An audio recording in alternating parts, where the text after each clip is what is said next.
Whenever you're doing any action, such as walking, eating, or writing, you are applying a force. In fact, even while just sitting down and watching this video, there are forces being applied on you. Let us take the example of you in a football field.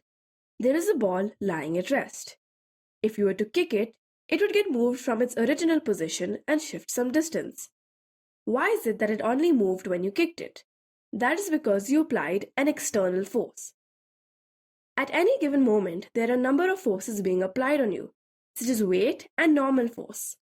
However, since they are of the same magnitude and directed from opposite directions, they remain balanced and no visible difference can be seen.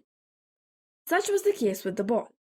When it was at rest, there were forces of equal strength acting upon it from opposite directions.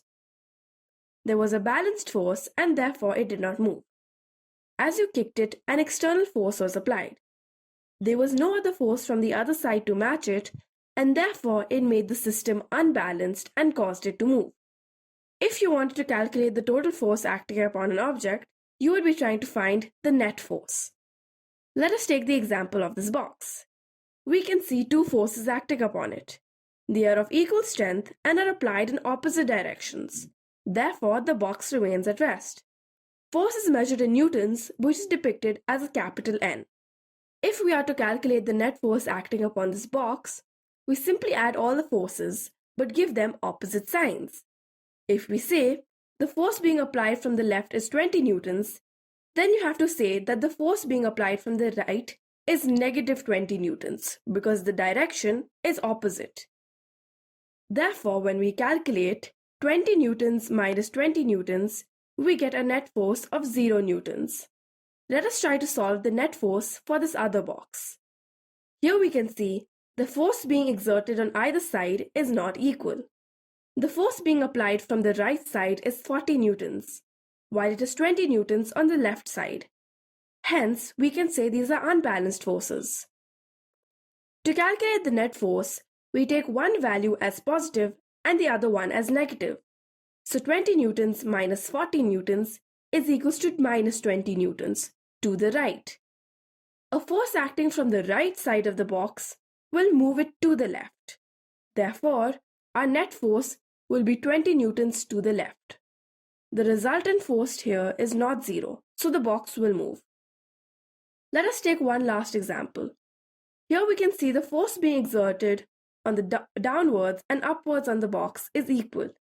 We can calculate 20 newtons minus 20 newtons and get a net force of 0 newtons.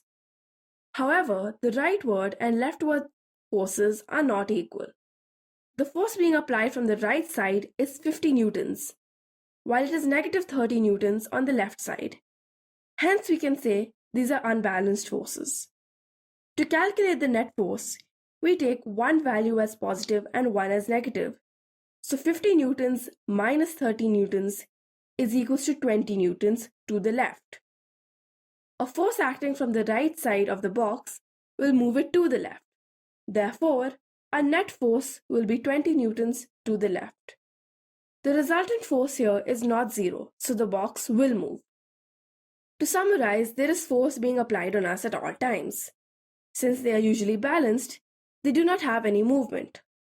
However, if more force is being exerted from any side, it becomes unbalanced and we can see a change in movement. We can calculate the total or net force by subtracting the smaller force from the larger one.